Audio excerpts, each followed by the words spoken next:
Hey everyone, Dr. Chris Stansbury here, back with another update on the coronavirus pandemic that has been sweeping the world, our nation, and now our state.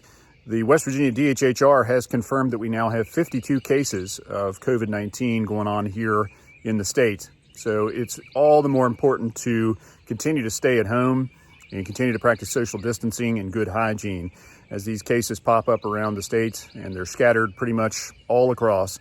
It's all the more important that we make sure that we keep away from each other. We are still under a stay-at-home order from the governor, and that means that unless we have essential business, we need to be staying at home and staying away from other people. The whole idea behind this is to prevent the spread of the disease. We still don't have a treatment for it or a vaccine for it that is proven in the human population.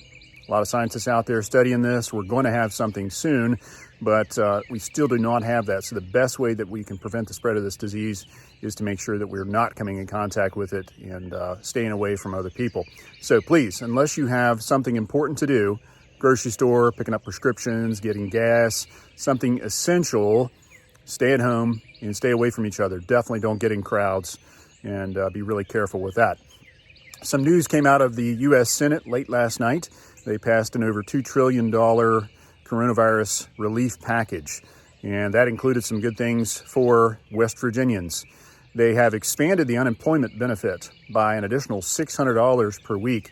So if your normal take-home on unemployment is $400 a week, you're going to get $1,000 to take home. And they have added an additional 13 weeks to the unemployment period. So you're going to get a longer period of unemployment with a higher unemployment rate. So those will really help West Virginians who have been displaced by this coronavirus pandemic. There's going to be a lot of things available for small businesses, including loans to help cover payroll, rent, and utilities. So for small business owners out there, there are going to be some loans that'll be available to help cover those things.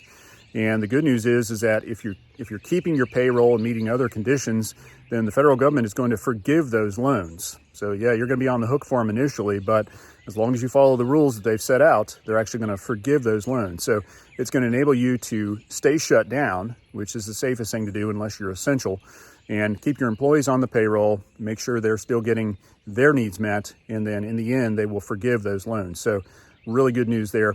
They're going to be sending out a stimulus check to every person in America who meets the income threshold. So if you're making under $75,000 a year or $150,000 a year as a couple, then you're going to get a check in the mail, $1,200 for an individual, $2,400 for a husband and wife, and then an additional $500 for each child. So there's going to be a significant stimulus check either showing up in your mailbox or in your bank account through EFT via your checking information that you submit with your tax return. So they're going to be sending that out. That's going to help pump money into the economy to help support all these small businesses that are struggling. So good news there. So it's passed the Senate. It's supposed to go to a voice vote in the House today. Typically, that means there's not going to be significant changes or any significant changes. So that's good news. And then anticipate President Trump will sign that rather quickly and get this whole thing into action. So continue to watch for developments there. The biggest take home, though, is stay away from other folks, practice social distancing, keep practicing good hygiene, washing your hands, and keeping yourself clean. And be sure to continue to watch for regular updates on this coronavirus pandemic. I'll keep looking out for you guys and bring you back any new information when I have it. Take care. See you again real soon.